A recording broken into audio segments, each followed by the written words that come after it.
Hello, you're watching Learners Academy and I'm Mona Bhatia, and today I'm going to take up a poem called Silver. It is written by Walter de la Mare, and in this poem the poet describes the beauty of a moonlit night. Now let's have a look at the poem. Now let's have a line by line explanation of this poem, Silver. Slowly, silently, now the moon walks the night in her silver shoon. In this poem, the poet describes the beauty of a moonlit night. In the first line, he personifies the moon as if it is a woman and it walks in her silver shoes slowly and silently. Alright, shoon means shoes. This way and that she peers and sees. What does she see?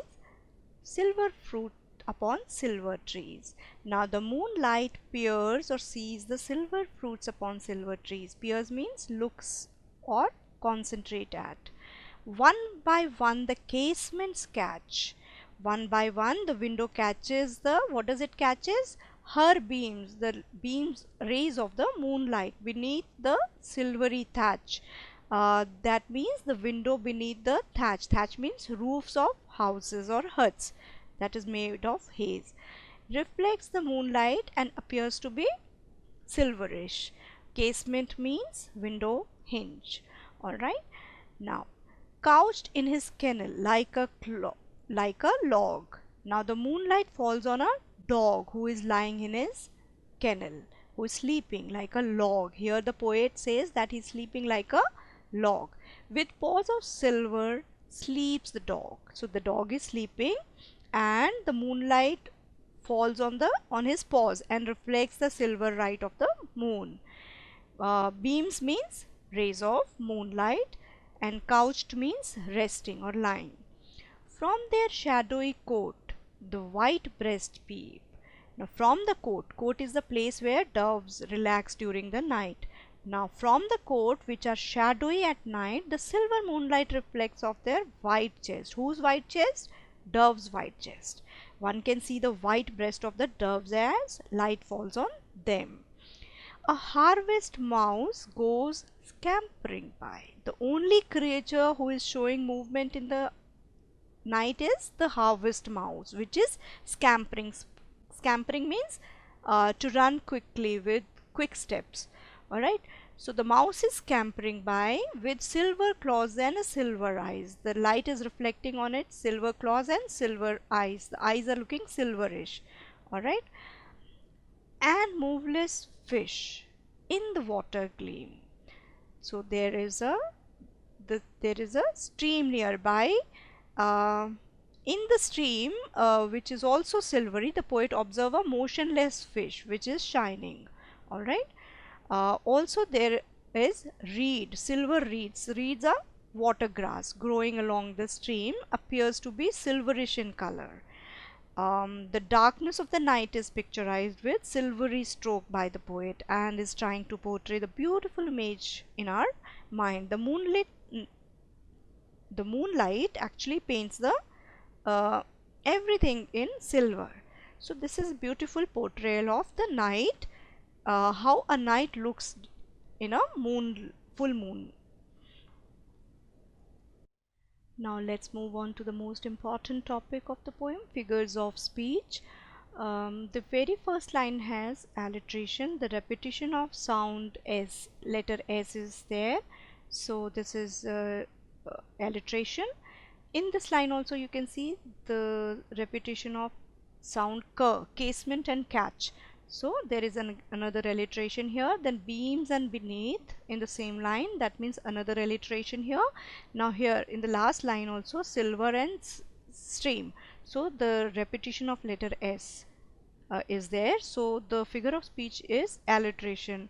Now we move on to the other figure of speech also. You can see this in green color, sees and peers. So these two words, both of these words mean the same thing. So the figure of speech is tautology.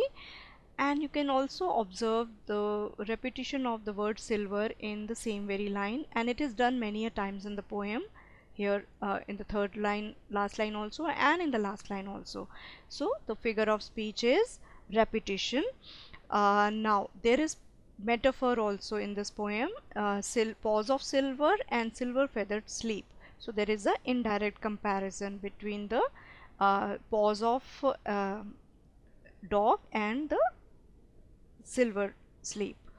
Okay, and now we move on to the personification and synecdoche. See, uh, this line has got synecdoche. From their shadowy coat the white breast peep. White breasts are the part of the whole. That means the resting doves are visible from their coat. So the figure of speech here is synecdoche here. Alright. As the whole of the dove is represented by their breasts. Alright. Now personification. Walking in walks the night in her silver shoon. Alright. This line gives a human touch to the night. It personifies, it gives the night an elegant touch of walking in a silver shoes. Alright. The next line also, the moon starts to cast its silver touch on the trees. It peers and sees. Alright. This also has got personification and is chosen very carefully so the reader can relate to the scene. The whole poem has got a lot of imagery to portray the beauty of night, moonlit night, alright, which creates a beautiful image in our mind. The overall imagery adds up to the perfection in the scene. Now there is also a simile used here. The dog is sleeping or resting in the kennel like a log. So the use of word like makes a simile here. Alright, that's all about the figures of speech. We'll move on to the next topic. Now let's have a critical appreciation of the poem. The title of the poem is Silver. The title of the poem Silver highlights how everything appears silvery under the reflection of pure white moonlight. The beams of the moonlight illuminates everything and makes the night silverish instead of dark. The poem is the author of the poem is Walter de la Mare, and the rhyming scheme of the poem is AABB. Alright, now the various figures of speech which has been used here in this poem is repetition. The word silver is repeated many a times in the whole poem to give additional emphasis on the beauty of a moonlit night which looks silverish. Alright, the metaphor is used in paws of silver and silver feathered sleep, and then there is a personification used in the line walks the night in the silver shoon, and then alliteration is used in the poem like slowly silently now the moon, the letter S is repeated. Then there is personification used in the line in peers and sees. The letter peers and sees also has got tautology in it.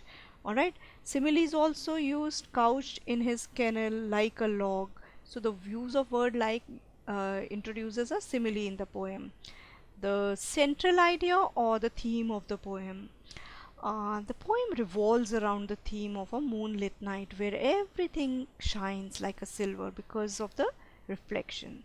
The poet also highlights how the darkness of the night is conquered by even with a small, weak and single ray of hope. Even in life we should not leave hope, and even a little brightness is enough to bring about a beautiful hope or change in our life, so called dull and plain life. Alright, so why I like this poem, or why I really dislike this poem, there is no question of disliking. Always give the answer in liking the poem.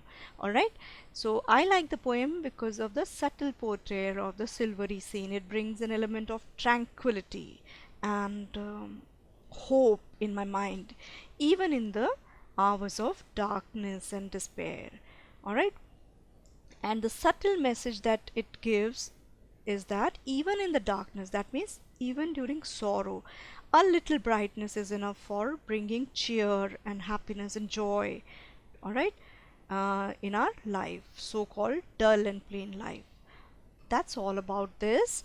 And keep watching Learners Academy, and share it with your friends, because knowledge always increases when you share it with your near and dear ones. Keep watching. Thank you very much. We'll be presenting you yet more poems like this.